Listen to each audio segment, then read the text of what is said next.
Hello everyone, I Lalit Dhankar welcome you all to teacher on board. आज है 7 फरवरी 2024। आज फिर से हम हिंदू के एडिटोरियल पढ़ेंगे। So without any further delay let's start the show. Editorial के बीच में मैं आपको जितने भी डिफ़िकल्ट वर्ड्स आएंगे वो बताता जाऊंगा और एंड ऑफ द एडिटोरियल हम सारे डिफ़िकल्ट एक साथ उनके synonyms, antonyms, contextual meaning, example ये सब देख लेंगे। तो उसकी आपको चिंता करने की ज़रूरत नहीं है।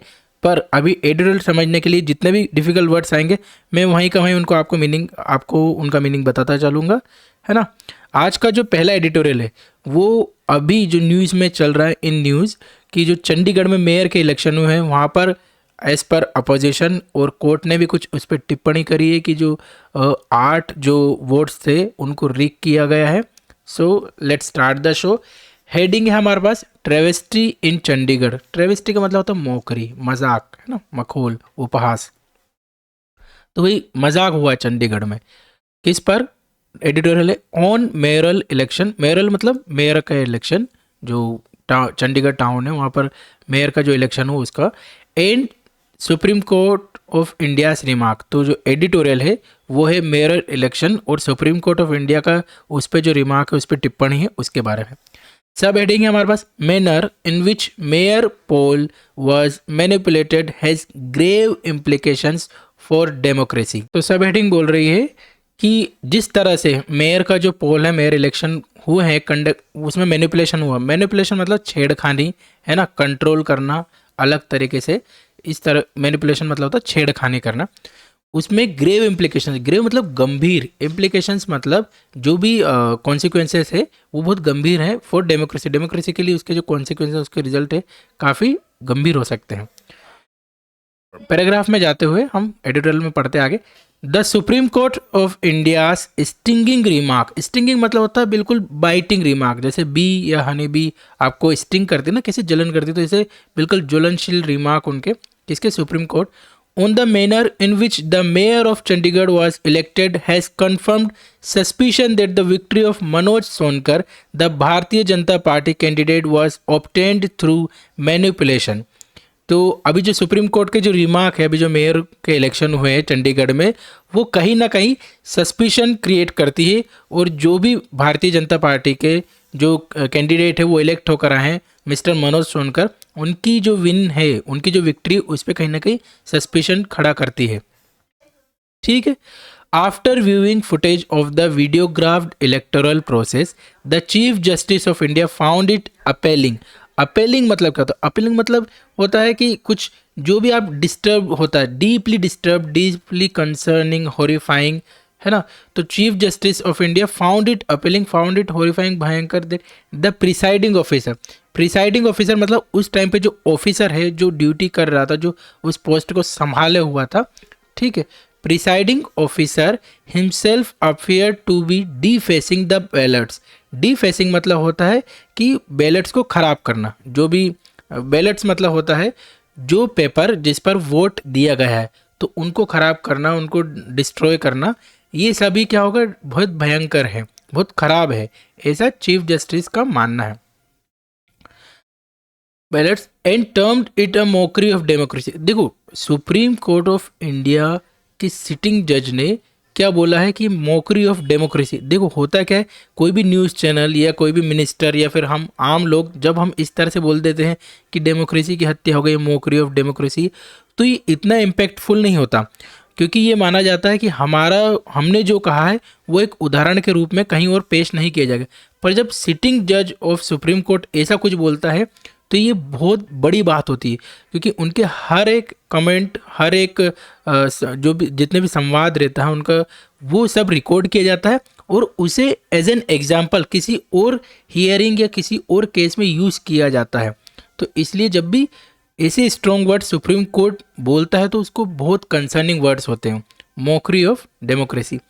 Many had noted as soon as the election was called in favor of the BJP that it was a travesty, that travesty का मतलब मैं समझा ही चुका हूँ, उपहास या मखौल, मजाक बनाना, that took place on January 30 as 8 votes casted by elected councillors were declared invalid। तो बहुत सारे जितने भी जब बीजेपी का कैंडिडेट जीता उसके बाद ही तुरंत ही बाद बहुत सारे लोग बोल रहे थे कि यार ये तो मजाक बना दिया गया, क्योंकि जो 8 वोट थे उनको इनवैलिड डिक्लेयर कर दिया कि भाई ये मान्य नहीं है। The election held on January 30 itself was based on a direction from Punjab and Haryana High Court. Earlier, it was due to be held on January 18, but it was deferred to February 6. ठीक है, तो अभी यहाँ पर क्या बोल रहे हैं कि पहले ये जो इलेक्शन थे वो 18 को होने थे, पर उसको क्या कर दिया गया, उसको पोस्टपोन कर दिया गया था February 6। पर हाई कोर्ट के इंटरवेंशन के बाद पंजाब और हरियाणा के हाई कोर्ट के इंटरवेंशन, ये यहाँ पर बेस्ड ऑन डायरेक्शन, वो कहीं ना कहीं 30 जनवरी को कंडक्ट किया गया। ठीक है, February 6 at the last minute as it was disclose that Anil Masih a nominated councillor and a BJP minority wing functionary fell ill. और ये 18 से 6 क्यों करा गया था 6 फरवरी को, क्योंकि ये बोला गया था जो एक काउंसलर है, नॉमिनेटेड काउंसलर है, बीजेपी की एक माइनॉरिटी विंग है, वो बंदा इल हो गया था, वो बंदा बीमार पड़ गया था, इसलिए लास्ट मिनट पर 18 से इसको 6 किया गया। ठीक है, however thanks to the court's intervention it was advance to January 30। और यहाँ पर ऑथर बोल रहा है thanks to the high court कि वो 30 जनवरी को किया गया 6 की जगह। The Congress and the Aam Aadmi Party alleged that the election was put off only because two parties which were consisting jointly were set to win। अब ये put off का मतलब होता है आगे बढ़ाना। तो क्या कहा कि जो आम आदमी पार्टी है और जो कांग्रेस है वो एलेज कर रहा है, एलेज मतलब आरोप लगा रहा है, कथित तौर पर ऐसा बोल रहे हैं कि भाई ये जो इलेक्शन है वो आगे सिर्फ इसलिए बढ़ाया गया था क्योंकि जो दोनों जॉइंट पार्टी का जो कैंडिडेट है वो कहीं ना कहीं जीतता हुआ नजर आ रहा था। आप हैज 13 members and the Congress 7 in the corporation but the AAP candidate Kuldeep polled only 12 votes. अब यहाँ पर ऑथर कह रहा है कि जो आपके वो 13 काउंसलर थे और वहीं पर कांग्रेस के 7 थे काउंसिल मेंबर थे, उसके बावजूद भी जो कुलदीप है, मिस्टर कुलदीप कुमार है, उनको सिर्फ 12 वोट मिलने कितने चाहिए थे? 13 और 7 कितने होते हैं? 20, तो 20 के आसपास मिलने चाहिए। With 8 votes being declared invalid. और यहीं पर बोल रहे हैं कि जो 8 वोट है ना, उनको इनवैलिड डिक्लेयर कर दिए गए, उनको अमान्य घोषित कर दिया। Mister Sonkar with 16 votes was declared the winner. और जो मिस्टर सोनकर है जो कि बीजेपी के कैंडिडेट है, उनको जिता दिया गया, उनको विक्टर घोषित कर दिया गया बाय 16 वोट्स। आई होप ये आपको समझ में आएगा। नेक्स्ट पैराग्राफ की ओर बढ़ते हैं। The mayor is chosen by the 35 elected councillors and the member of parliament of Chandigarh. तो यहाँ पर ऑथर बोल रहा है कि ये मेयर जो रहता है वो 35 काउंसिलर के से चुना जाता है जो कि मेंबर ऑफ पार्लियामेंट है। A simple method for a comparatively small elected body choosing its mayor is by a show of hands or the members rising in support of the respective candidate। अब ये देखो 35 लोगों के द्वारा ही चुना जाना है, तो जरूरी नहीं आप बैलेट पेपर से करो, आप उनको इकट्ठा कीजिए और सिर्फ हैंड रेज करवा लीजिए कि भाई साहब कुमार जी के सपोर्ट में कौन है और जो सोनकर साहब है उनके सपोर्ट में कौन है। ये इतना सिंपल था, बट इवेंचुअली उन्होंने बैलेट पेपर यूज़ किया और उस तरह से उन्होंने इलेक्शन कंडक्ट कराया। That they had to record their preferences through voting slips indicates that there was a suspicion of possible cross voting। और यहीं पर उतर कह रहा है कि देखो इतने छोटे इलेक्शन के लिए भी आप स्लिप्स का यूज़ कर रहे हो, तो ये कहीं ना कहीं सस्पिशन क्रिएट करता है कि क्रॉस वोटिंग हुई है। क्रॉस वोटिंग मतलब वोटिंग में छेड़खानी हुई है। क्रॉस वोटिंग मतलब इस पार्टी का व्यक्ति उस पार्टी को सपोर्ट कर दे, इस तरह से। What made the process dubious. अब डूबियस का मतलब क्या होता है? डूबियस का मतलब होता है संदेह करना, है ना, शंका के घेरे में आना कि इस प्रोसेस को, जो ये प्रोसेस हुई है स्लिप के थ्रू नाम लिखकर कैंडिडेट को जिताना या हराना, ये सब एक डूबियस संदेह के घेरे में आती है। What made the process dubious was that mister Masih who presided over the election was accused of not showing the invalid ballot papers to the candidate. अब ये और कैसे संदेह के घेरे में जाती? जो मिस्टर मसीह है, जो ऑफिसर थे, प्रिसाइडिंग ऑफिसर थे, उन्होंने क्या करा, उन्होंने वही जो इनवैलिड बैलेट्स है, जो 8 वोट्स हैं, उनको दिखाने से मना कर दिया। As a result no one knew why exactly these votes presumably those that ought to have gone to AAP candidate were declared invalid. और ये किसी को नहीं पता था कि भाई जो 8 वोट है जो माना जा रहा था कि आपके कैंडिडेट को जाना है, आम आदमी पार्टी के कैंडिडेट को जाना है, वो क्यों इनवैलिड होगा किसी को कुछ नहीं पता. द अपेक्स कोर्ट का मतलब है सुप्रीम कोर्ट. अपेक्स मतलब होता है सुप्रीम, सबसे ऊपर. The apex court has done the right thing in ordering the ballots and the records be handed over to the High Court's Registrar General and the proposed corporation meeting postponed until further orders. तो भाई जो corporate meeting है जो भी चुनकर आए हैं उनकी कोई भी मीटिंग अभी पोस्टपोन कर दी गई है. और सुप्रीम कोर्ट ने कहा कि जो भी इनवैलिड वोट हैं, ठीक है, और जो बैलेट्स है वो सभी हैंड ओवर करे. किसको हैंड ओवर करे? जो रजिस्ट्रार जनरल है हाई कोर्ट के, उनको हैंड ओवर करे, उनको सौंपे. द डेवलपमेंट में concern only one municipal corporation in the country, but the idea that an election can be so brazenly, है ना, ब्रेजनली का मतलब होता है निर्लज्जता, बिल्कुल शर्म, बिल्कुल सामने धड़ल्ले से, दिन के उजाले में करना, बिल्कुल बेशर्मी से. तो यहाँ पर ये कह रहा है कि ये जो भी डेवलपमेंट हुआ, ये जो हरकत हुई है अभी, वो हो सकता है किसी एक म्यूनसिपल कॉर्पोरेशन, जो चंडीगढ़ म्यूनसिपल कॉर्पोरेशन वहीं तक सीमित हो, उन्हीं को कंसर्न करे, पर ऐसा नहीं है. ये जो आइडिया है, ये पूरा आइडिया रिग्ड, इलेक्शन को रिग्ड करना, ये कैन बी सो ब्रेजिंगली रिग्ड, बिल्कुल निर्लज्ज, बिल्कुल बेशर्मी से रिग्ड करना, है ना, छेड़खानी करना, हैज़ ग्रेव इम्प्लीकेशन, बहुत गंभीर इम्प्लीकेशंस हो सकते हैं, बहुत गंभीर इसके कॉन्सिक्वेंसेस हो सकते हैं. किसके लिए? डेमोक्रेसी के लिए. और ये हमने हेडिंग में भी देखा था, सब हेडिंग में भी देखा था. A political party seeking to be re-elected for a third consecutive term at the national level cannot be seen as manipulating any election in this manner.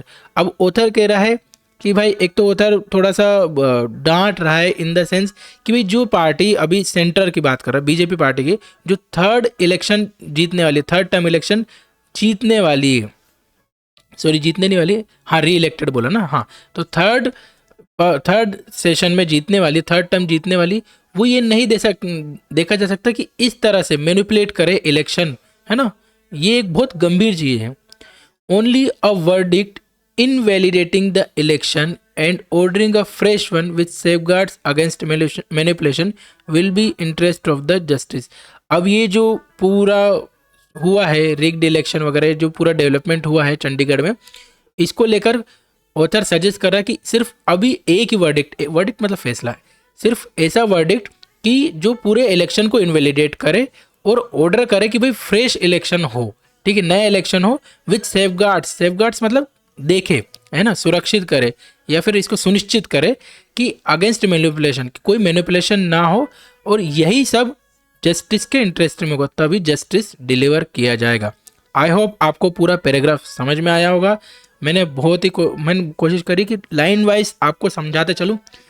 क्या होता है कभी कभी पैराग्राफ में डिफ़िकल्ट वर्ड्स नहीं होते, पर भाषा को इतना एंटेंगल किया जाता है, इतना घुमाया जाता है कि कहीं ना कहीं आप उसका एसेंस खो बैठते हैं, या फिर जब आपके लंबे लंबे सेंटेंस आते हैं, 2 से 3 लाइन के सेंटेंस आ जाते, तो आपको समझ नहीं आता पहले उसने क्या बोला था पहली लाइन में, और तीसरी लाइन तक आते आते आपका उसका आइडिया लुप्त हो जाता है. तो यही मेरा मानना था. ठीक है, अभी नेक्स्ट हम इसके जितने भी डिफ़िकल्ट वर्ड्स आए हैं वो 1 बाय 1 देखेंगे, है ना. ठीक है, तो हमारा पहला जो डिफ़िकल्ट वर्ड है वो है appalling, that is APPALLING, appalling. Part of speech में देखें तो क्या है ये एक एडजेक्टिव है. ठीक है, क्या है? एडजेक्टिव मतलब नाउन की या प्रोनाउन के, सब्जेक्ट के, ऑब्जेक्ट के बारे में कुछ तो बोलेगा ये. मीनिंग होता है इसका मतलब होता है कि शौक, है ना, या फिर डिसमे, हॉरिफाइंग, भयंकर, ये सब इसके मीनिंग में आते हैं कि भाई बहुत खराब, बहुत भयंकर, बिल्कुल शॉक्ड हो जाना, ये सब आते हैं, है ना. एग्जाम्पल सिनोनिम की बात करें हम, तो सिनोनिम हम देख लेते. सिनोनिम में होएगा shocking, horrifying, then dreadful. Antonyms की बात करें तो एंटोनिम्स में हमारे पास हो जाएगा प्लीजेंट, PLESANT, प्लीजेंट. ठीक है, कंफर्टिंग लिख सकते हैं, कंफर्टिंग, देन रीअश्योरिंग. भाई किसी को अश्योर करना, किसी को ढांढस बंधाना, रीअश्योरिंग। ठीक है, एग्जाम्पल की जैसे हम ले ताकि आपको और अच्छे से समझ में आए, तो जैसे हम लिख सकते हैं the condition of the building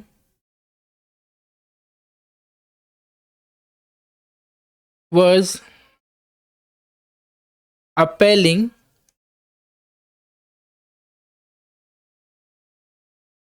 It was in a state of complete despair. ठीक है, ये सॉरी डिस्पेयर नहीं, डिसरिपेयर, डिसरिपेयर जो रिपेयर नहीं की जा सकती। सेकंड शब्द हम देखते हैं, सेकंड शब्द हमारे पास था डीफेसिंग, डीफेसिंग, DEFACING, डीफेसिंग। डीफेसिंग का मतलब क्या था, लेट्स चेंज द पेन। डीफेसिंग, अब ये पार्ट ऑफ स्पीच में हमारे पास वर्ब है, ठीक है, कुछ ना कुछ कर रहा होगा, उसमें लेते हैं हम। इसका मतलब क्या होता है कि जो अपीयरेंस है ना, या फिर कोई सी चीज़ डिलिबरेटली जानबूझकर उसको रिग्ड करना, उसको मैनिपुलेट करना, उसको अल्टर करना, ये सब डीफेसिंग में आता है। कलंकित करना है ना, खराब करना, ये सब क्या आएगा, डीफेसिंग में आएगा। सिनोनिम में अगर हम देखें तो सिनोनिम में हमारे पास हो जाएगा डीफेसिंग का वेंडलाइजिंग, VANDALIZING, वेंडलाइजिंग। ठीक है, डिसफिगरिंग, डिसफिगरिंग, ठीक है, देन डिसक्रिएटिंग, ये सब हो जाएंगे। मतलब कुल मिला के है किसी चीज को खराब करना, डिस्ट्रॉय करना। एंटोनिम्स में देखें, प्रिजर्विंग, किसी चीज को संजो के रखना बिल्कुल ध्यानपूर्वक। मेंटेनिंग, एनहांसिंग, ये सभी इसके एंटोनिम हो जाएंगे। एग्जाम्पल अगर हम लें डीफेसिंग का, तो एग्जाम्पल हमारे पास हो जाएगा वेंडल्स। देखो वेंडलाइजिंग क्या है, नाउन है, ठीक है। वेंडल्स सॉरी वेंडलाइजिंग क्या है, किसी वर्ब है, और वेंडल्स क्या है, नाउन है जो वेंडलाइज करते हैं। वेंडलाइज वर्ब, वेंडल्स मतलब नाउन है। तो vandals deface, deface the monument with graffiti.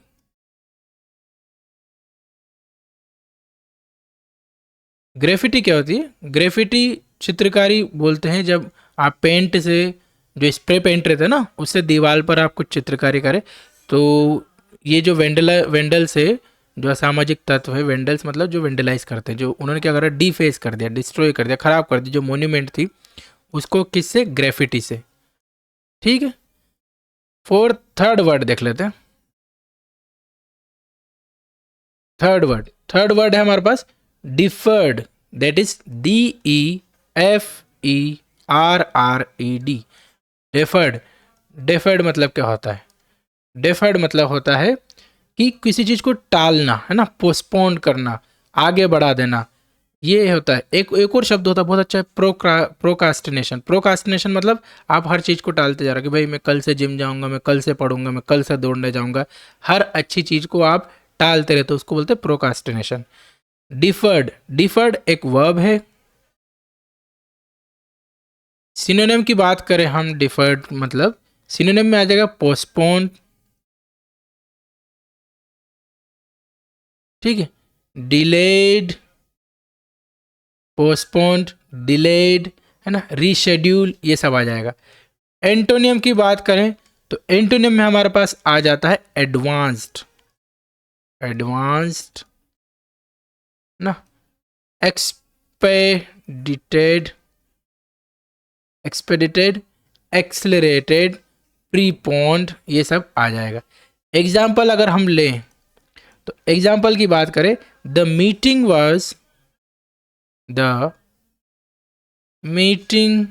Was deferred until next week. ठीक, whatever be the reason हमने लिखते, एग्जाम्पल बहुत लंबा हो जाएगा. आप आई होप आप इसका क्रक्स समझ में आ गया. नेक्स्ट देखते हैं. Let's change the pen. Fourth शब्द है हमारे पास डूबियस. DUBIOUS. डूबियस का मतलब क्या होता है? डूबियस का मतलब होता है जो संदेह के घेरे में, शक के घेरे में. ऐसे वर्ड को हम बोलते हैं, सॉरी ऐसे सिचुएशन को हम बोलते हैं डूबियस. डूबियस क्या है? एक तो डूबियस एडजेक्टिव है,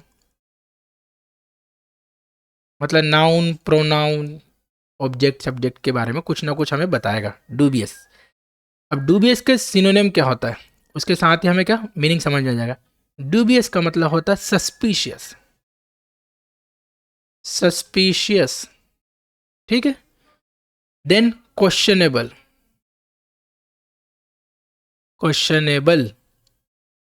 देन हमारे पास है अनसर्टेन. हमें पता ही नहीं भाई क्या हो रहा है, अनसर्टेन. एंटोनिम्स की बात करें तो एंटोनिम में हमारे पास हो जाएगा trustworthy, obviously trustworthy, credible, then uncertain, certain, reliable, वो रिलायबल है ना, रिलायबल या फिर सर्टेन, अनसर्टेन नहीं, my bad.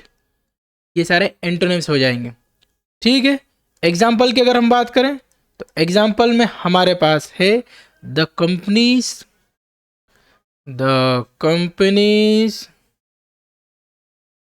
Financial statements were of dubious accuracy. संदेह में, dubious मतलब संदेह के घेरे में हो भाई साहब आप. फिफ्थ देखते हैं. लेट्स चेंज द पेन, तो ज़्यादा बेहतर तरीके से दिखता रहेगा. नेक्स्ट शब्द है हमारा प्रीसीडेड. PRECEDED, प्रीसीडेड, जो कि क्या है, एक वर्ब है. Let's change the pen, black कर लेते हैं. क्या है? वर्ब है. ठीक. सिनोनिम्स की बात करें, मीनिंग में बता देता हूँ. कोई सी चीज़ जो पहले आई हो, बिफोर टाइम, पूर्ववृत्त, है ना, समथिंग दैट हैपेंड और existed before some time, event, action, ये सब होता है प्रीसीडेड. सिनोनिम्स की बात करें हम तो anteceded, ANTECEDED, anteceded, came before, went before. Antonyms में देखें, फॉलोड, सक्सीडेड, केम आफ्टर. ठीक है. नेक्स्ट देखते हैं हम सिक्स्थ शब्द है हमारे पास ब्रेजनली. नया वर्ड है और अच्छा वर्ड है. BRAZENLY. आमतौर पे हम बहुत से लोगों को देखते हैं ये चीज़ें करते हुए, पर इस शब्द हमको याद रखना. ब्रेजनली हिंदी में तो बहुत अच्छा शब्द है, बिल्कुल निर्लज्जता से, है ना, बेशर्मी से. तो आपको एक वर्ड मिला ब्रेजनली, निर्लज्ज, निसंकोच. जैसे आदमी नहीं रहता, बहुत से आदमी रहते सुबह झूठ बोलते हैं, शाम को पकड़े जाते, फिर दूसरे दिन वापस झूठ बोलते हैं. वो जो शाम को झूठ पकड़ाया है उसकी कोई शर्म हया नहीं उनमें. ब्रेजनली एडवर्ब है, वर्ब की विशेषता बताएगा, वर्ब के बारे में कुछ बोलेगा, किस तरह की हरकतें करिए. आपने कैसी हरकत करी? ब्रेजनली हरकत करी, बिल्कुल शर्मसार कर देने, निर्लज्जता, बिल्कुल गधे को भी शर्म आ जाए ऐसी बात. गधे को भी गुस्सा आता है, वैसे नॉर्मली जैसे बोलता है कि गधे को गुस्सा नहीं आता, तो गधे को भी गुस्सा आ जाए ऐसी बात करी आपने. सिनोनिम्स की बात करें तो सिनोनिम में हमारे पास है शेमलेसली, शेमलेसली, बोल्डली, देखो बोल्डली कभी कभी पॉजिटिव सेंस में भी यूज होता है ना, ऑडासिटली, है ना, ऑडेशियसली। एंटोनिम्स की बात करें, एंटोनिम हमारे पास है टिमिडली, कॉशियसली,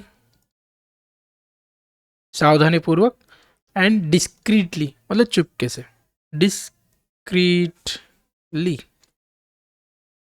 ठीक है, एग्जाम्पल ले लेते हैं क्योंकि वर्ड अच्छा है। एग्जाम्पल में हमारे पास आ जाएगा ही brazenly lied to cover up his mistake. ठीक है, नेक्स्ट शब्द की ओर बढ़ते हैं। नेक्स्ट शब्द है हमारे पास सेफ गार्ड। पेन चेंज करते हैं, safe guard, safe guard, GUARD, safe guards. Safe guards का मतलब क्या होता है?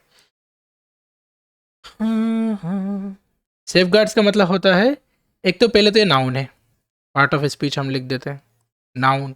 अब इसका मतलब होता है टू प्रोटेक्ट, टू प्रिजर्व, संभाल के रखना, ये सब होता है सेफ गार्ड। सिनोनिम में आप लिख लीजिए, सिनोनिम में लिखेंगे आप प्रोटेक्शन, है ना, सॉरी, प्रिकॉशन, देन आप लिखेंगे सिक्योरिटी मेजर्स,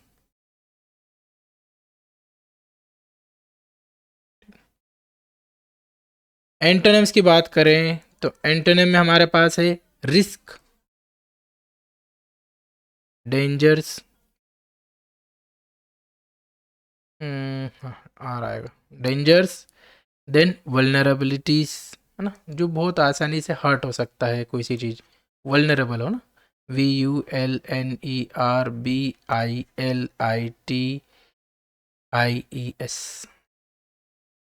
वल्नरेबिलिटीज, ये सब इसके एंटोनिम्स हो जाएंगे। ठीक है, एट्थ की ओर बढ़ते हैं। देखो जो थोड़े आसान शब्द उनके मैं एग्जाम्पल नहीं ले रहा हूँ क्योंकि फिर वीडियो बहुत लंबा हो जाएगा और आप लोग बोर होने लगते हैं। ठीक, एट्थ शब्द हमारे पास जो शुरुआत में आया था हेडिंग में, एक तो ट्रेवेस्टी था और एक स्टिंगिंग था। स्टिंगिंग की बात करें, स्टिंगिंग मतलब होता है बिटर, बाइटिंग, बिल्कुल कड़वा। एडजेक्टिव है एक तो ये,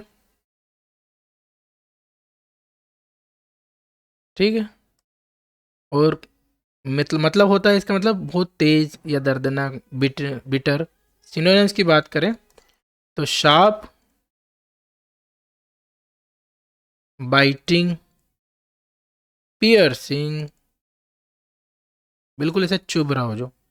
एंटोनिम्स की बात करें, एंटोनिम में हमारे पास आ जाएगा soothing, soothing, gentle, then mild. Last but not least जो शब्द है हमारे पास जो बहुत शुरुआत में आता है, ट्रेवेस्ट्री, TRAVSTY। हेडिंग भी हमारी यहीं से शुरू थी, ट्रेवेस्ट्री इन चंडीगढ़। ट्रेवेस्ट्री का मतलब होता है मखोल, मजाक, है ना, एक तो ये नाउन है। सिनोनिम्स में हम देखें तो सिनोनिम में हमारे पास आ जाता है इसका मोकरी, पैरोडी, कैरिकेचर। एंटोनिम्स की बात करें, एंटोनिम में हमारे पास आ जाएगा ऑथेंटिसिटी, एक्यूरेसी, सिंसियरिटी। एग्जाम्पल ले लेते हैं क्योंकि शब्द अच्छा है और बहुत से लोगों के लिए बहुत नया शब्द है। एग्जाम्पल की बात करें हम, समथिंग, सॉरी, एग्जाम्पल की बात करें, the trial was a travesty of justice the accused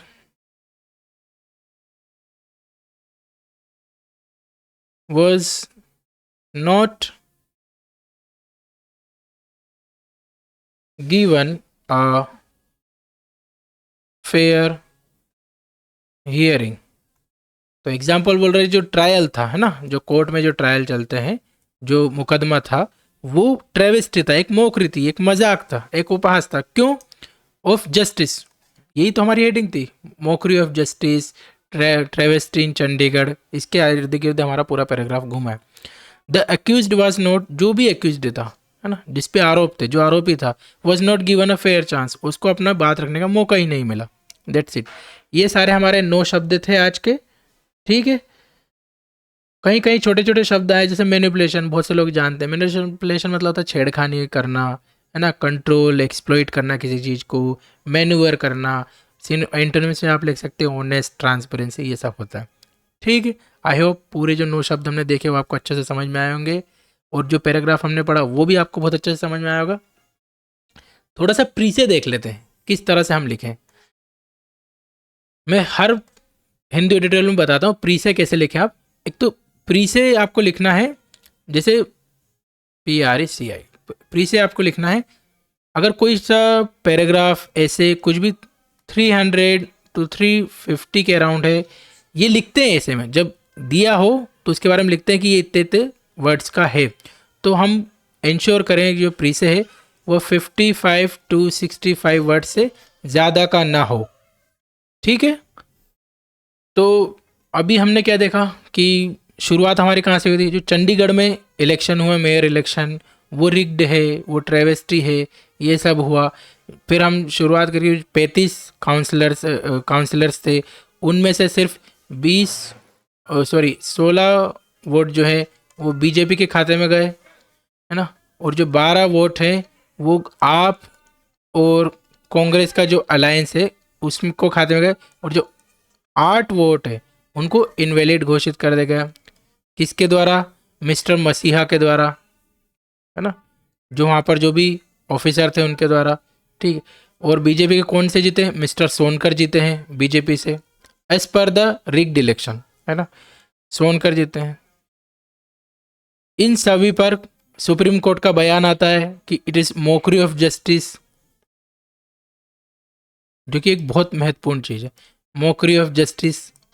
फिर सुप्रीम कोर्ट ने क्या करा कि जितने भी बैलेट पेपर हैं, जो भी रिग्ड है, इनवैलिड है, और सारे बैलेट पेपर हैंड ओवर करके किसको?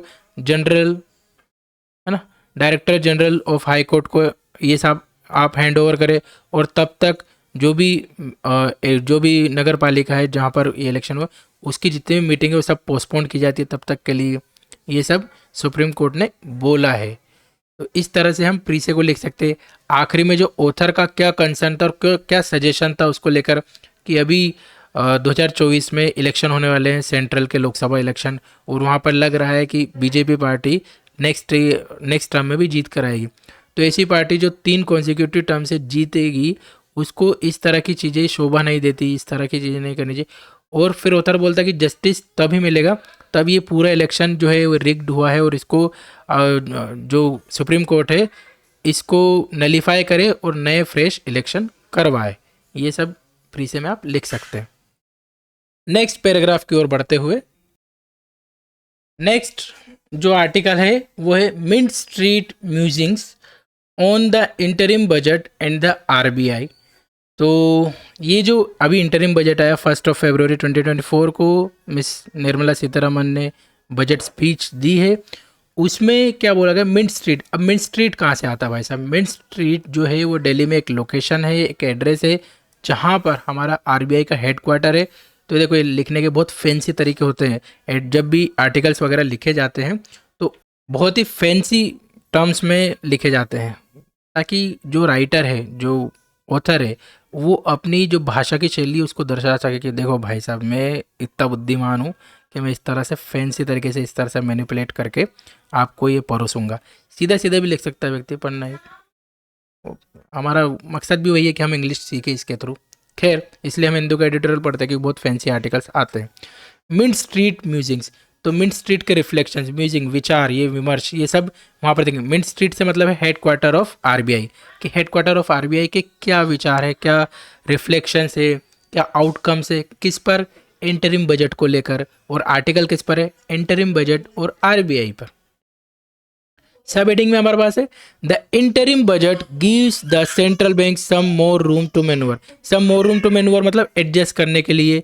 अभी जो आरबीआई, जो government sorry RBI central bank है, मतलब रिजर्व बैंक ऑफ इंडिया, उसको जो इंटरिम बजट हो सकता है कुछ एक्सक्यूज दे दे, कुछ मैनूवर करने के लिए, कुछ पॉलिसी में एडजस्ट करने के लिए। The latest bi-monthly meeting of the RBI, that is Reserve Bank of India's Monetary Policy Committee, that is MPC, whose outcomes will be revealed by RBI Governor Shaktikant Das on February 8, is widely expected to result in a status quo on interest rates yet again.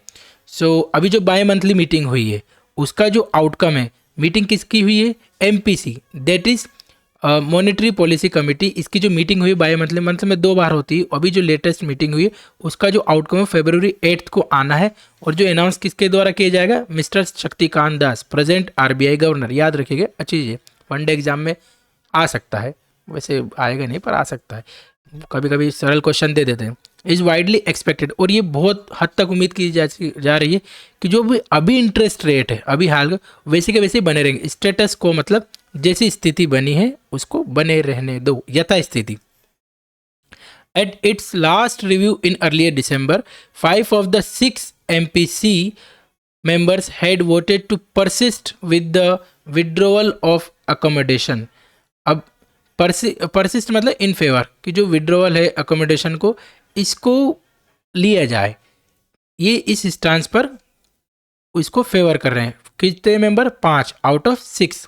And the panel had raised its GDP growth forecast for the year to 7% from 6.5%। और जो panel है उसने अपना जो GDP growth का जो forecast है उसने बताया कि भाई जीडीपी जो 7% से रहेगी प्रीवियस 6.5% के मुकाबले। Hopes of stance shift to neutral are slim, but it would be instructive to see if the growth estimate is revisited in light of the National Statistical Office projection of 7.3% uptick in 2023 to 2024। तो अभी क्या है, जो hopes है मतलब अभी उम्मीद की जा सकती है जो न्यूट्रल की तरफ जो स्टांस रहेगा कमेटी का वो बहुत कम नज़र आ रहा है।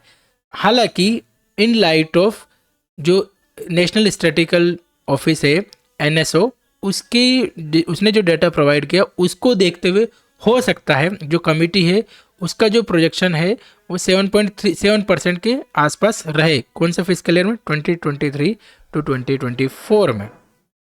The US federal reserve held interest rates for the 4th straight review last week, and Chairman Jerome Powell was vague about the proximity of much anticipated rate cuts this year, seeking more data to establish that inflation had been reined in sustainably। तो भाई साहब यहाँ पर क्या बोला जा रहा है कि अभी जो यूएस फेडरल रिजर्व है ना, हमारे पास क्या है आरबीआई, यूनाइटेड स्टेट के पास क्या है फेडरल रिजर्व, उन्होंने क्या करा है, इंटरेस्ट को हेल्ड करा है। मतलब जो इंटरेस्ट अभी बने हुए हैं वही बने रहे हैं। कैसे के लिए, for the 4th straight review, भाई 4था रिव्यू उनका हुआ लास्ट वीक, उसमें जो इंटरेस्ट रेट पहले थे वही अभी बने हुए हैं। और जो मिस्टर चेयरमैन कौन है, मिस्टर जेरेम पोवेल, वो वेग थे बिल्कुल, मतलब उनको बहुत ज़्यादा डिटेल में उन्होंने बताया, बहुत ज़्यादा स्पेसिफिक नहीं बताया, ऐसे मतलब इधर उधर की बातें करके। अबाउट द प्रोक्सिमिटी मतलब होता है कि नियरनेस कितना एक्यूरेट हो, कितना सटीक हो, of much anticipated rate cuts this year, और इस टाइम इस साल कि भाई जो रेट है, इंटरेस्ट रेट है, उसमें कटौती होगी कि नहीं, उनमें घटोतरी होगी कि नहीं, इसके बारे में जो मिस्टर जेरोम पोवेल है उन्होंने कुछ स्पष्ट कहा नहीं है, और जो इंटरेस्ट रेट जैसे थे उन्होंने वैसे ही बना के रखे। इसको लेकर उन्होंने बोला कि भाई अभी और डेटा की ज़रूरत है, कि हमें और डेटा चाहिए कि जो इन्फ्लेशन है वो अभी बड़ा है कि नहीं, सस्टेनेबल है कि नहीं, वो ये हमें देखना होगा। India's policy makers may not take a direct cue. अब क्यू मतलब होता है कि भाई कोई डायरेक्ट सिग्नल या डायरेक्ट एक्शन, डायरेक्ट हिंट हम जो यूएस के जो फेडरल गवर्नमेंट है उसने जो फेडरल रिजर्व है उसने जो बोला है उसके थ्रू कोई क्यू ले, क्यों डायरेक्ट हिंट ले या संकेत दे, ऐसा कुछ हम कह नहीं सकते। तो India's policy maker may not take a direct cue from the US Fed but the concerns are similar as governor Das had articulated in December. पर जो कंसर्न है ना, जो चिंता है वो लगभग लगभग सेम है जो कि गवर्नमेंट, जो कि मिस्टर दास है उन्होंने दिसंबर में ही बता दिया था। आर्टिकुलेट मतलब तो स्पष्ट रूप से कह देना, ये उन्होंने बोला था। The 4% inflation target remains elusive. अब इल्यूजिव का मतलब क्या होता है? इल्यूजिव का मतलब होता है कि जो कि लुभावना हो, है ना, आपको बिल्कुल ऐसा ललचाता हो। जो 4% inflation target remains elusive for now. December's inflation rate hit a 4 month high of 5.7%। और जो दिसंबर में जो इन्फ्लेशन रेट है वो 5.7% पहुंच गया, जो कि पिछले 4 महीने में सबसे ज़्यादा है। The RBI expects inflation to average 5.2% in this quarter, which it only expects it to cool to 4% in July-September phase। तो भाई RBI क्या एक्सपेक्ट कर रहा है कि इस क्वार्टर में भी 5.2% एवरेज का इन्फ्लेशन रेट रहेगा, जो कि हो सकता है कूल डाउन करे 4% के आसपास। कौन से? जुलाई से सितंबर फेज का जो क्वार्टर है उसके में। Providing a window for a rate cut consideration it if the monsoon is normal.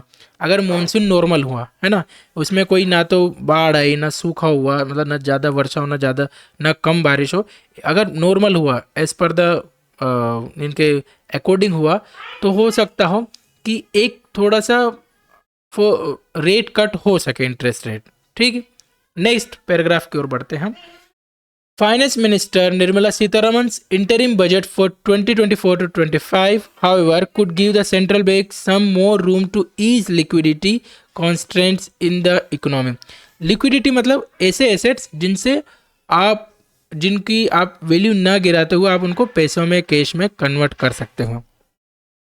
तो अभी जो निर्मला सीतारमन जी ने अभी बजट पेश किया, इंटरिम बजट, उसमें सेंट्रल बैंक को एक रूम दे सकते हैं, एक सहूलियत दे सकते हैं कि वो लिक्विडिटी कॉन्स्टेंट्स करे इकोनॉमी में, ठीक, कैश फ्लो हो इकोनॉमी में। While the government did not provide a prop for weak consumption trends.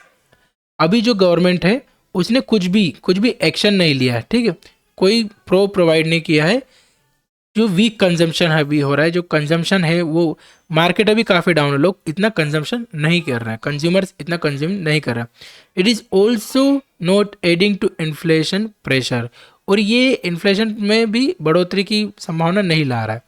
A stronger then expected pursuit of physical consolidation. Pursuit मतलब तो चाह, है ना, कि फिजिकल कंसोलिडेशन की चाह in this year and the next, and a promise to lower gross market borrowings from 15.4 lakh crore to 15.4 lakh crore this year to tad over 14 lakh.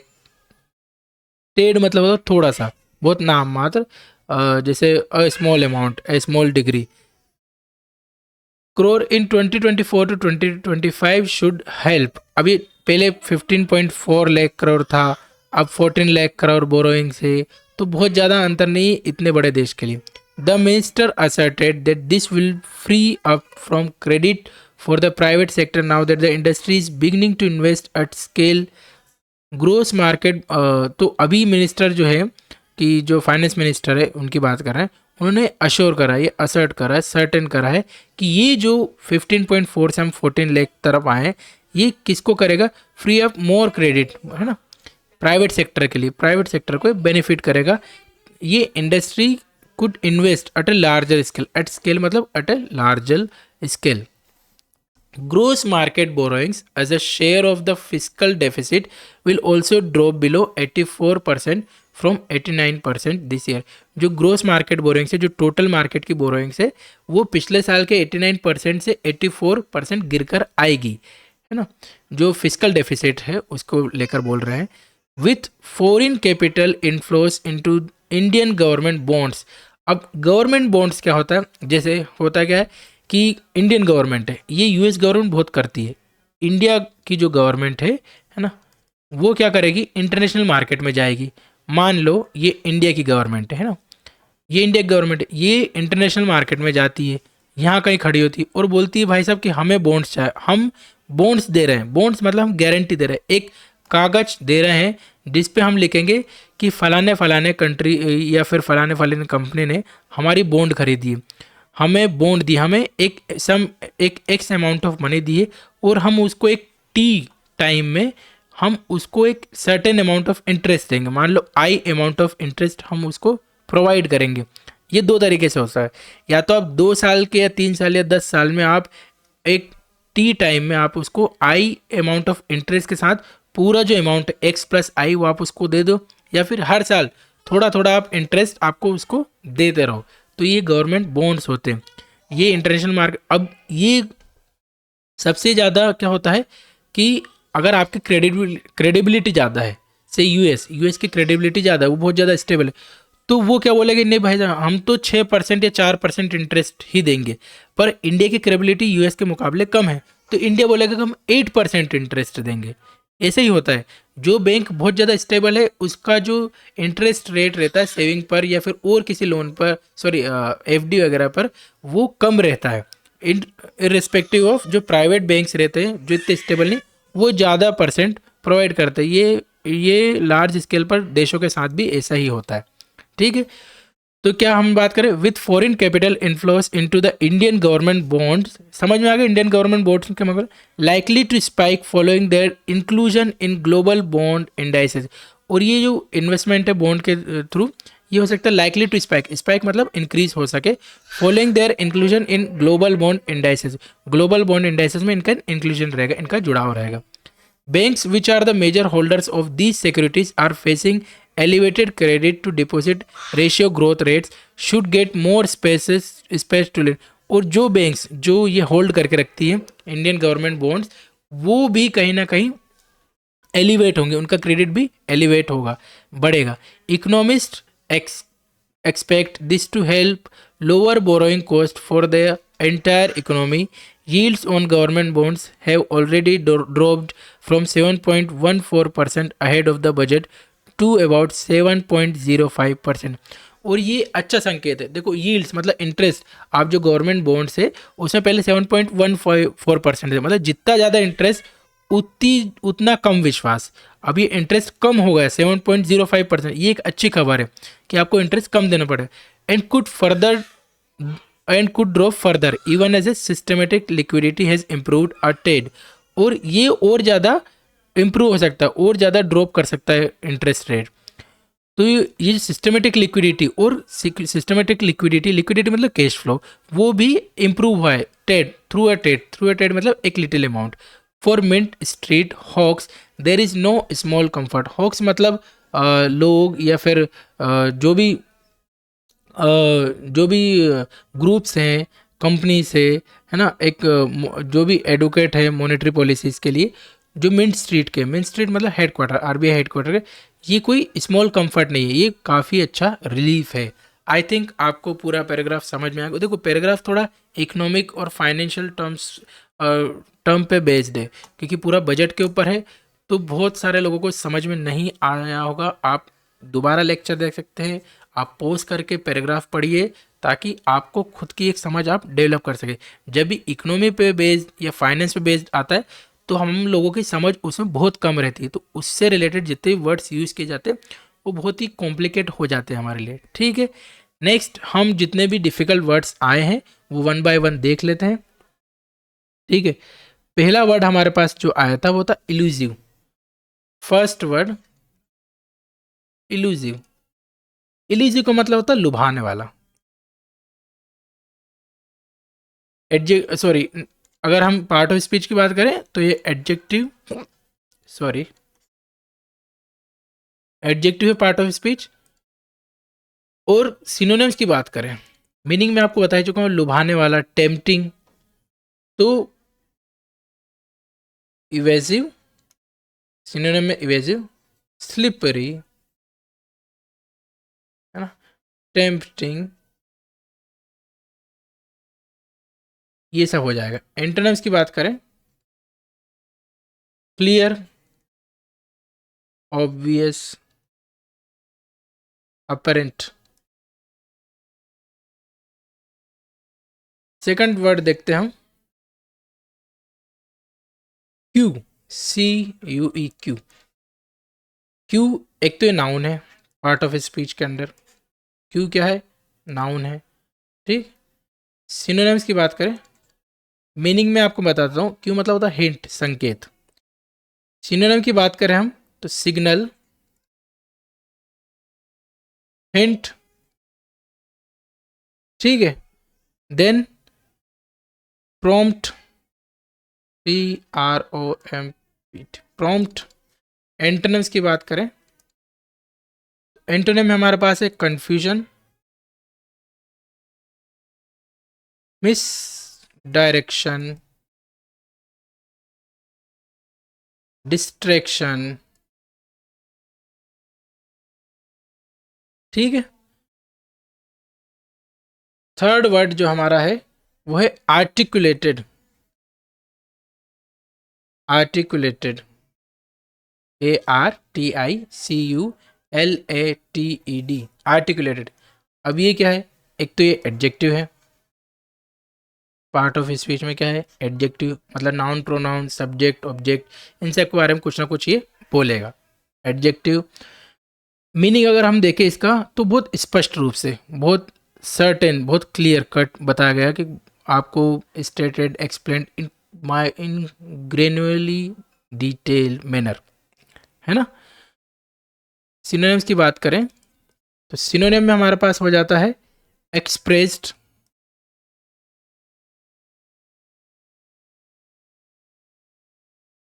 एनिसिटेड, communicated.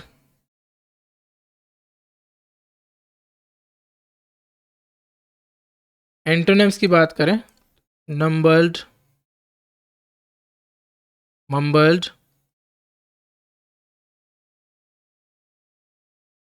ग्रेबल्ड, incoherent, ठीक। Example अगर देखें, एग्जाम्पल में हमारे पास आ जाएगा, she articulated, she articulated her thoughts on the matter eloquently. Eloquently मतलब भी वही, बहुत स्पष्ट रूप से, स्मार्टली, एलोक्वेंटली, कौन सा था, थर्ड था, तो फोर्थ हम करेंगे। फोर्थ वर्ड हमारे पास है परस्यूट। एक मूवी आई थी, pursuit of happiness. Pursuit, pursuit क्या है, परस्यूट है हमारे पास नाउन, नाउन है मतलब होता है किसी चीज को अचीव करना, सीख करना, है ना, तलाशना, खोजना, पीछा करना, ये सब परस्यूट में आते हैं। सिनोनिम की बात करें, परस्यूट ऑफ हैप्पीनेस मतलब भाई हैप्पीनेस को खोजना, तलाशना। वो मूवी आई थी, बहुत अच्छी मूवी है, आई थिंक उसको नोबेल वगैरह मिला है, आई थिंक, मुझे एग्जैक्टली याद नहीं, क्योंकि मूवी बहुत अच्छी है, मैंने देखी नहीं, तारीफ सुनी है इसलिए बता रहा हूँ। सिनोनिम्स की बात करें तो एंडेवर, क्वेस्ट। एंटोनिम्स की बात करें,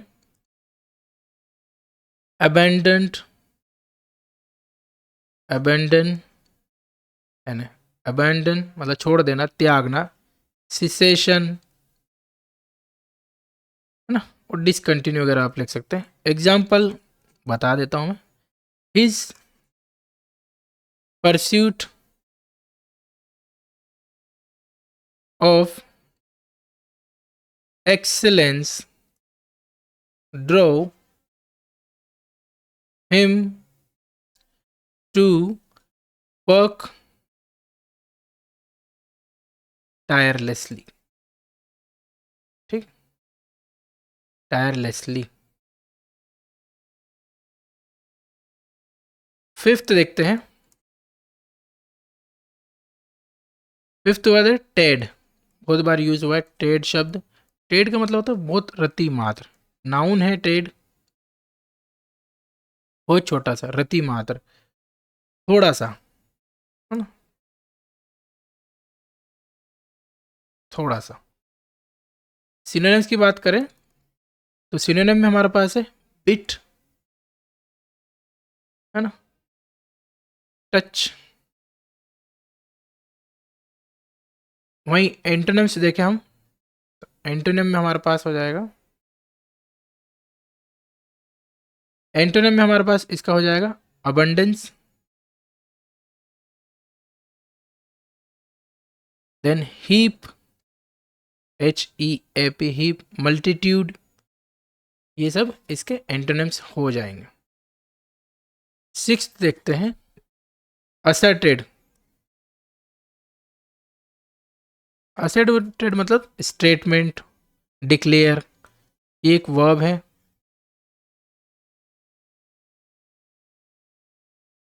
ना। सिनोनिम्स की बात करें तो सिनोनिम में हमारे पास है डिक्लेयर, प्रोक्लेम, अफर्म। एंटोनिम्स की बात करें, एंटोनिम में हमारे पास है रिट्रैक्ट, ठीक है, देन डिनाई, डिसवॉव, सब एंटोनिम्स में आ जाते हैं। सेवंथ देखते हैं, सेवंथ शब्द, seventh word sorry, liquidity.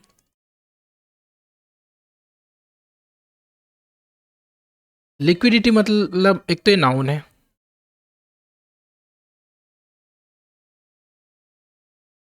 Liquidity क्या है, नाउन है, और इसका मतलब होता है कैश फ्लो होता है, अवेलेबिलिटी ऑफ कैश।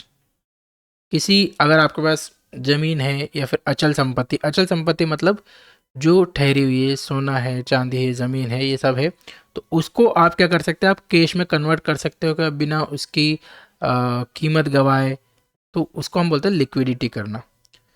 अगर हम सिनोनिम्स की बात करें तो सिनोनिम में हमारे पास है फ्लूडिटी, ना, कैश फ्लो,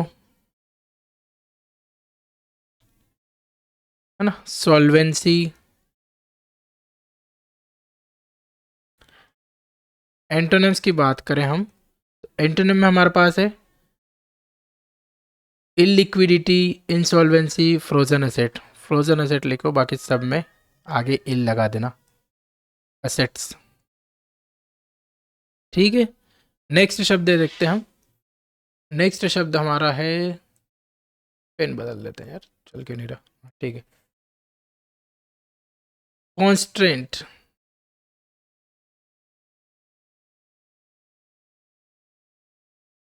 कॉन्स्ट्रेंट्स, कॉन्स्टेंट एक तो नाउन है, ठीक है, वहीं पर इसका मतलब होता है कॉन्स्टेंट का प्रतिबंध करना, है ना, किसी पे रोक लगाना, प्रतिबंध करना, लिमिट करना किसी चीज़ को। सिनोनिम में बात करें तो सिनोनिम में हमारे पास है कॉन्स्टेंट के लिमिटेशन,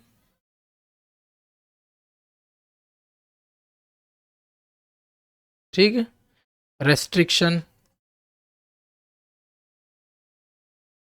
देन आ जाएगा हमारे पास इम्पीडमेंट। एंटोनिम्स की बात करें तो एंटोनिम में हमारे पास आ जाएगा फ्रीडम, फ्लेक्सिबिलिटी, ठीक, लिबरेशन,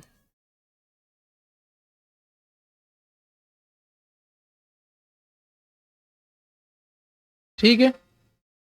नेक्स्ट शब्द जो हमारा बनता है वो है probe, ninth word, PROBE, probe. Probe का मतलब क्या है, प्रोब क्या है, नाउन की तरह भी यूज कर सकते हैं और वर्ब की तरह भी यूज कर सकते हैं। प्रोब इनटू वर्ब हो गया, प्रोब नाउन हो गया, ठीक है। आई होप थोड़ा सा आपको मीनिंग समझ में आया होगा। देखो जब क्या है, जब ये हम इसको एग्जाम्पल देख लेते हैं, ज़्यादा समझ में आएगा। The police launch a probe into the allegation of corruption, है ना। नेक्स्ट है the journalist probed the politician about his involvement in the scandal. तो प्रोब्ड जो सेकंड वाला एग्जांपल है उसमें वर्ब हो गया, जो फर्स्ट है प्रोब इनटू मतलब नाउन हो गया। सिनोनिम्स की बात करें तो सिनोनिम में हमारे पास है इन्वेस्टिगेशन,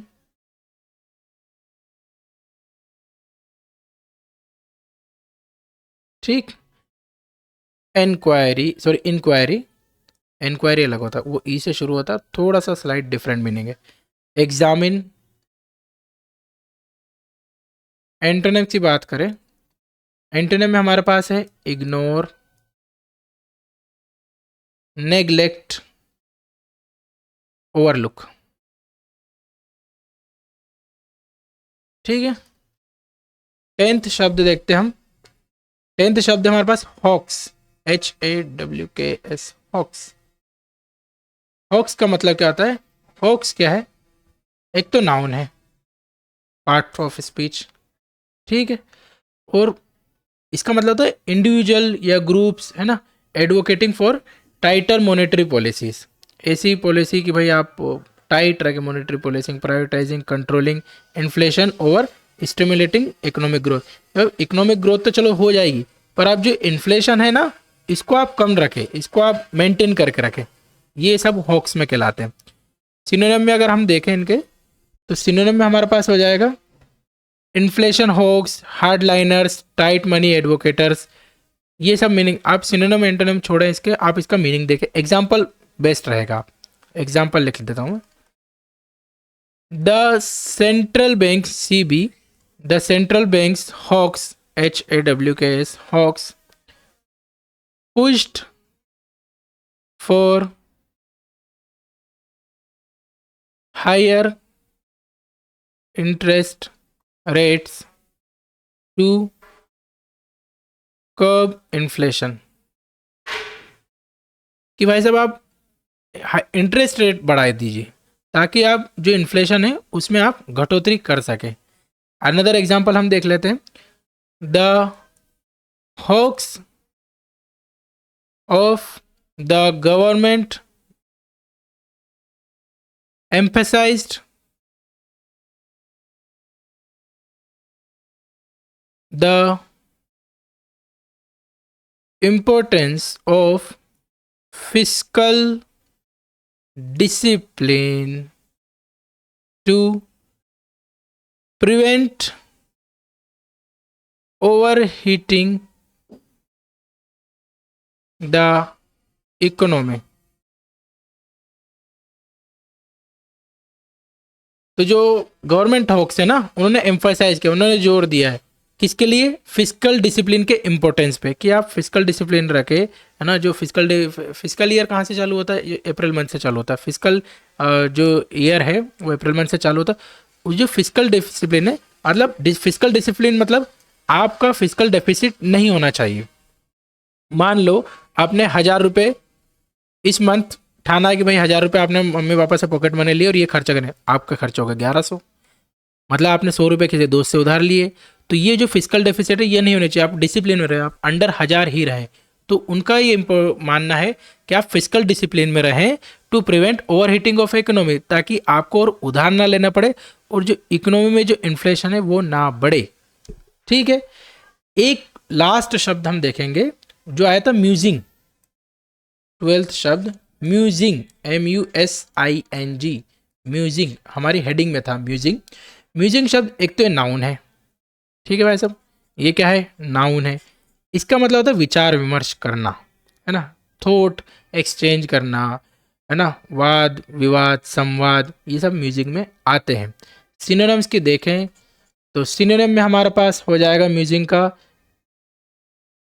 कंटेम्पलेशन, CONTEMPLATION,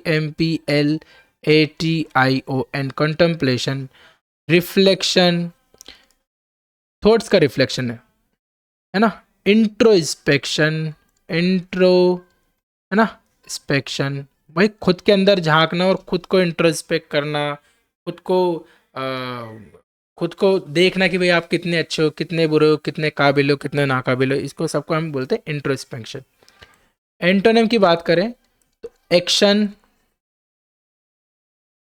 डिस्ट्रैक्शन, ये डी है, distraction. Then preoccupation, preoccupation. अगर मैं इसके एग्जाम्पल की बात करूं, चूंकि लास्ट शब्द तो हम यहाँ लिख सकते हैं, एग्जाम्पल की बात करूं, his musings on the meaning of life. जैसे ओशो की बात करें, ओशो भी तो ये बताता है लाइफ वगैरह के बारे में, या और भी अदर जो लोग हैं। His musings on the meaning of life often, आजकल बहुत से लोग ऑफ्टन पढ़ने लगे इसे, often led to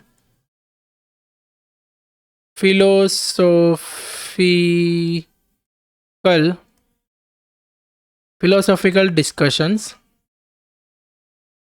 with friends. तो भाई जो उसके जो विचार हैं, उसके जो रिफ्लेक्शन है मीनिंग ऑफ लाइफ में, वो अधिकतर, अधिकांश, ऑफन मतलब अधिकांश, आमतौर पर किस में लेट करते हैं, फिलोसॉफिकल डिस्कशन में चले जाते हैं उसके फ्रेंड्स के साथ में। ठीक है, आई होप आपको जितने भी 12 वर्ड्स हमने देखे हैं डिटेल में आपको समझ में आएंगे। सिनोनिम्स, एंटोनिम्स, हमने पार्ट ऑफ स्पीच देखी, एग्जाम्पल देखे हैं, पैराग्राफ पूरा पढ़ा है, उसके साथ जो कॉन्टेक्चुअल मीनिंग थे हमने वो देखे हैं, है ना। नेक्स्ट हम बढ़ते हैं प्री से की ओर। प्रीवियस पैराग्राफ में भी हमने देखा क्या करना है प्री से में, वो पैराग्राफ में देखे रखेंगे भाई कितने वर्ड का पैराग्राफ है, उसके अकॉर्डिंग हमें 55 टू 65 के आसपास हमें प्री से लिखना है कि कहाँ से हमने शुरुआत करी थी, कैसे, वर्ड वाइज। प्री से में हमें ध्यान रखना है आप पॉइंट वाइज ना लिखे, पैराग्राफ वाइज ही लिखे। 7 से 8 लाइन मोर देन इनफ है, आप लिखते चलिए। आप पहले पॉइंट्स देखिए और फिर ये आपके लिए होमवर्क है, आप खुद कीजिए और खुद से देखिए। एक बार उसको 1 बार 2 बार 3 बार पढ़ेंगे तो आपको तसल्ली हो जाएगी कि भाई मैंने कैसा क्या लिखा है। That's all for today. I hope आपको सेशन बहुत अच्छा लगा होगा। अगर अच्छा लगा है तो लाइक कीजिए, नहीं अच्छा लगा है, डिसअपॉइंट हुए हैं तो डिसलाइक कर सकते हैं। हाँ, पर ये जरूर बता के जाइए कमेंट सेक्शन में कि आपने क्यों डिसलाइक किया है, क्यों डिसअपॉइंट हुए हैं। कोई सुधार हो, कोई इंप्रूवमेंट की गुंजाइश हो तो भी इस कमेंट सेक्शन खुला है, आप बता सकते हैं। तब तक के लिए शुक्रिया। Have a good day. Thank you for watching.